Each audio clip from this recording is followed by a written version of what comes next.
Hello everybody and welcome to another Beer Review. I'm your host Mike, and while today we've got a Becks Pilsner, and while this beer isn't especially special in any way, shape, or form, today's episode does have a little bit of certain significance, while today is the very first Beer Review. So in case you're wondering, in terms of quality, this is as bad as it's going to get, so it totally could get better from here.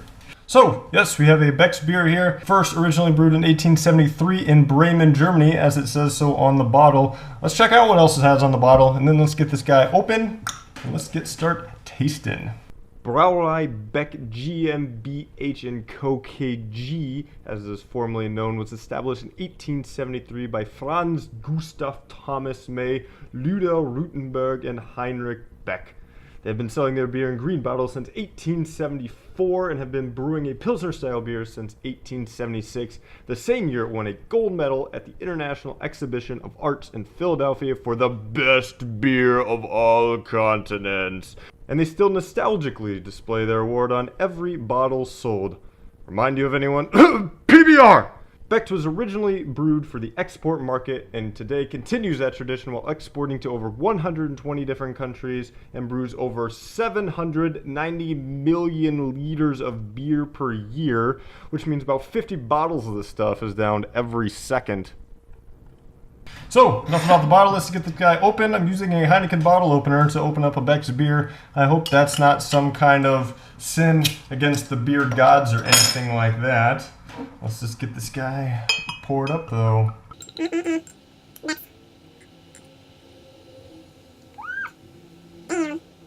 So, first impressions. In a stunning turn of events, it smells and looks like a beer. It is golden in color. It is a light beer. That doesn't mean it's diet. More on that on another episode. It has a nice frothy head at the top. Nice bubbles coming through. Let's see what this guy tastes like here. At the beginning, it's pretty sweet, then dies off pretty quickly after that with a nice bitter aftertaste. But in terms of interestingness, not super interesting. Yeah, like I said, the problem with this beer is, however, is this little part right here on the bottle, which states Anheuser-Busch InBev. I will talk about InBev and the good things and the bad things that are acquainted with that brewery. However, because it is an InBev, it's just it's very, very commercialized is the problem. This beer is a Pilsner, which is like many American style lagers. A Pilsner is a lager type of beer. Not saying that you can't have a good Pilsner or anything like that, or you can't have a good American lager. It's just that there's not really much anything else going on. It's your typical beer. This is a little bit more flavorful, however, than what I would consider in like a Budweiser, Coors Light, Miller Lite, or anything like that. There's a little bit more flavor going on, but not a whole lot. One thing I do is that there is still a nice amount of foam going on at the top. This is definitely what I would consider a refreshing beer. It's not hard to drink.